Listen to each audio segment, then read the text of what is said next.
This is a live look here at Monroe as the line of heavy rain and then strong winds that we saw here in the Charlotte area move that direction. You can just be able to see how slick those roads are out there. Chief Meteorologist Tara Lane here tracking all the path of these storms as they move east now, and a lot of damage though with this. That's right. I mean, damage, we've seen proof of that with the pictures in the video and quite the light show as we saw too. And many of you may be looking outside your window earlier tonight. Now we have that line that's moving into Albemarle, Stanley County, and down through Chester County too, where that severe thunderstorm warning continues for you all down there in South Carolina until about 10:30. So still about 10 minutes left on that. Storms are moving to the east, and so that means things are settling down now across a good part of the Charlotte metro, north and west up into the mountains. But in the wake of the storms, we still have several, power outages by the thousands here reported, as we were talking about earlier, across Mecklenburg County. Duke Energy reporting that, and up into the foothills as that line came together and dropped down through parts of upstate South Carolina there, and now pushing off to the east. And so we still have some intense rain out there,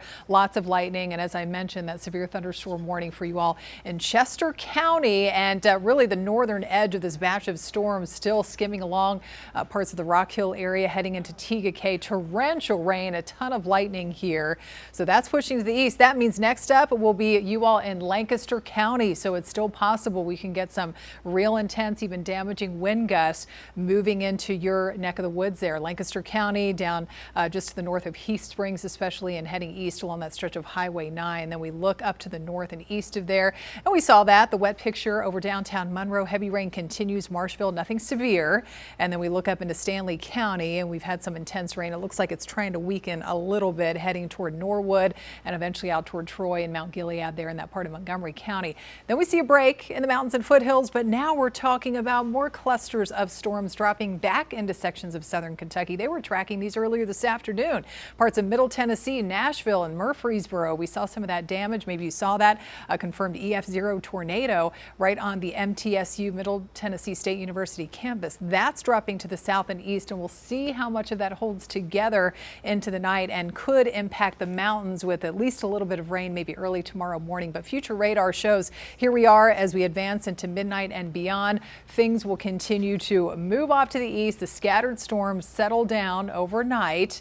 We'll have some lingering clouds, areas of patchy fog to greet you out the door early tomorrow morning. And again, the possibility of maybe still some showers moving back into the mountains early on. 88 hot degrees today, just like yesterday, temperature wise. A lot of rain cooled spots out there right now. Low 70s. We're still hanging on to about 80 degrees to the east and mid 60s for you all in the mountains. Tomorrow will likely get a little bit hotter. Here comes the next heat wave, low to mid 90s ahead of any cooling showers and storms. And much like today and yesterday, severe risk will continue to be in place across the Piedmont. Some of those storms could turn severe again through the mountains and foothills.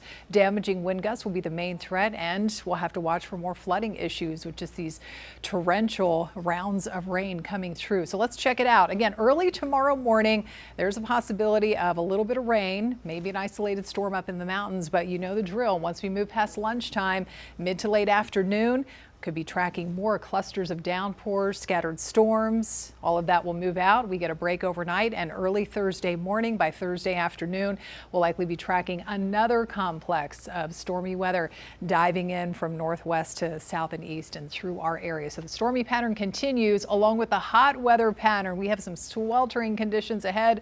This ridge of high pressure pumping in the heat. I'm going with 94 tomorrow, but once you factor in the humidity in the Charlotte area, feeling more like around 100. Not much of a difference there with the actual air temperatures, and feels like temp in the mountains, as is usually the case, but out towards Chirac could feel like up to 103 tomorrow afternoon. The heat goes on through the weekend along with those daily chances of storms.